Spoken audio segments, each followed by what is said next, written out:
Hello, everyone. This is Movie LKN, and today I'll tell you about a fascinating film from 2011 titled A Dangerous Method. The story begins with a young woman being escorted to a clinic by an officer. There, she's set to be treated by Dr. Jung. However, she strongly believes there's nothing wrong with her, which presents a unique challenge for the doctor.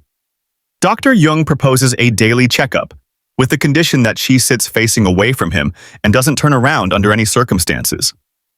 His goal is to help her uncover the reasons behind her nervous breakdowns, which she's convinced are triggered by certain humiliations. This leads her to suddenly fall silent, prompting Dr. Jung to ask what she was thinking about. She struggles to explain, but eventually reveals memories connected to her father's hand. Later, over dinner, Jung confides in his wife about an experimental method he's considering, a technique no one has tried before. As he progresses with her treatment, he adds that he'll need to be away for a while, which deeply frustrates Sabina. During their sessions, he lifts his cloak with a sudden, symbolic gesture, triggering yet another intense reaction from her. Upon returning to the clinic, Jung finds Sabina behaving oddly with her food, a scene witnessed by a nurse, who promptly informs Professor Bleuler. When Bleuler checks on her, she's mysteriously absent, only to be discovered shortly after near a nearby pond. She's immediately taken back to be cleaned up, and a few days later, Dr. Jung, now well informed of everything that transpired in his absence, returns to resume her treatment. The movie takes you on an emotional journey, exploring the deep complexities of Jung's method and Sabina's psyche. According to the clinic's rules, patients are expected to assist the staff in some way.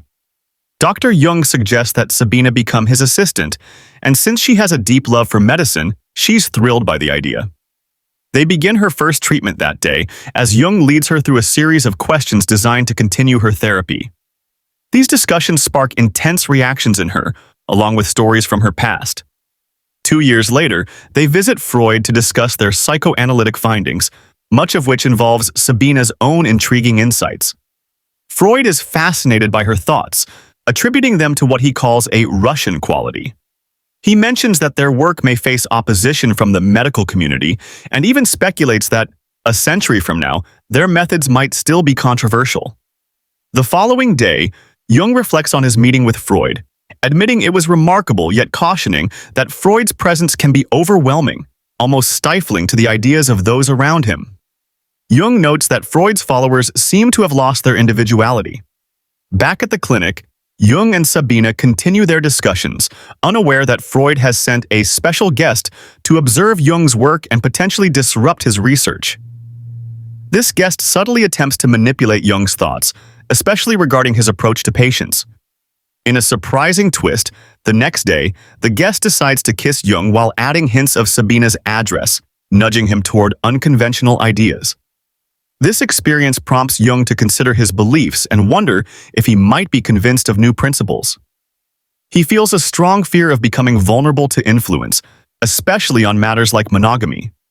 Ultimately, Sabina decides to leave the clinic, leaving a farewell letter.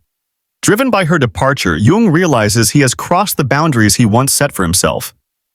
The next day, Jung returns to his usual life, where his wife surprises him with a gift, a yacht with crimson sails. This prompts him to visit Sabina with the intention of ending their relationship, yet their encounter takes an unexpected turn. Freud later reveals that he sent Otto to observe Jung, reminding him that their work should remain focused on psychoanalysis alone, with no place for research on topics like telekinesis. At that moment, a shelf suddenly cracks, and Jung, experiencing stomach pain, attributes it to what he calls catalytic sterilization, saying his solar plexus felt like it was on fire. Upon returning home, he resumes treatment as usual. The following day, he and Freud go boating together, where Freud hints at rumors regarding Jung and Sabina, but Jung denies everything. He later relays this conversation to Sabina, realizing that he too has become deeply affected.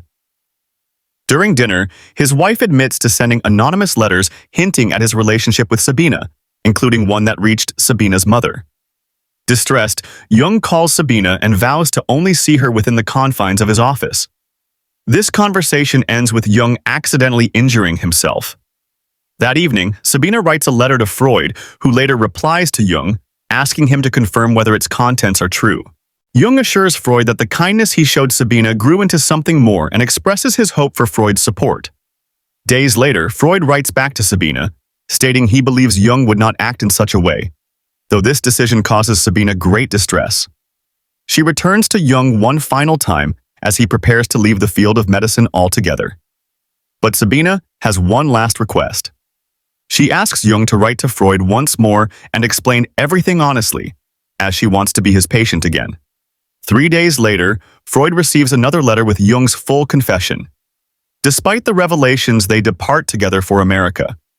Late at night, Jung shares a dream about inspecting his luggage, hinting at the burdens he still carries.